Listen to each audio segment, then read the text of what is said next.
Je ne supporte plus, Laurence Boccolini, un coup de gueule contre des influenceuses.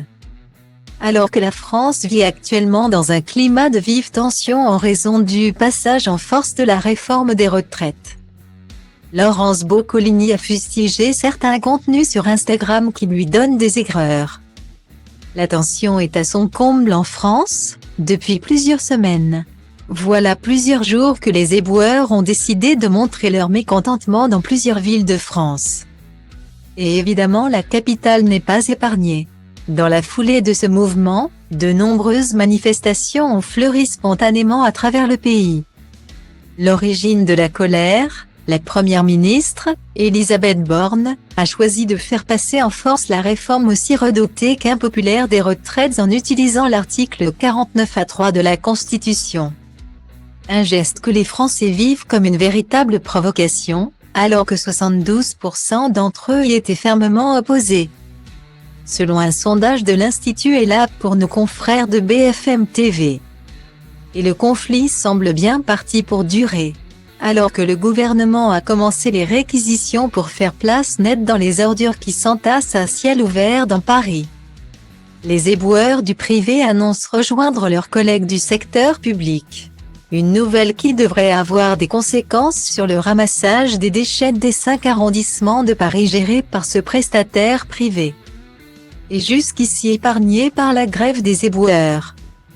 Une situation qui fait fleurir bien des réactions sur les réseaux, et pas toujours du meilleur goût.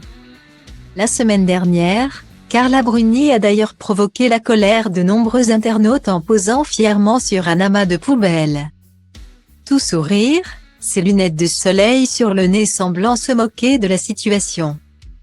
Dans la soirée du 26 mars, Laurence Boccolini a fait part de sa colère à la découverte d'une publication dans laquelle on voit un comparatif qui se veut humoristique entre le Paris des clichés de Emily in Paris et le Paris d'aujourd'hui. Et ce n'est rien de dire que l'animatrice n'a pas apprécié. Ce qui apparaît comme la tendance du moment chez certaines influenceuses. Vraiment, je ne supporte plus ce genre de réel. Point. Le message, c'est quoi exactement?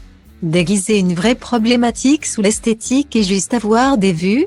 Franchement, ah, que c'est drôle. C'est-elle emportée sous le hashtag Porte-Naoua? Sous la vidéo concernée, les réactions sont divisées. Aux voix des étrangers qui ne comprennent pas. Se mêlent ceux qui s'exaspèrent du conflit, mais il y a aussi du soutien aux grévistes. Qu'ils viennent de France ou de l'autre bout du monde. Pendant que nous aux États-Unis on vient de passer l'âge de la retraite à 67 ans. Les gens ne réagissent pas et ne font rien. Continuez à protester, beaucoup de respect et d'admiration pour ces Français qui se battent pour leurs droits, notons qu'ils sont les seuls à continuer à se battre en Europe. Au moins vous vous battez pour vos droits, bravo les Français. Peut-on notamment lire. Du rire au combat, un seul pas,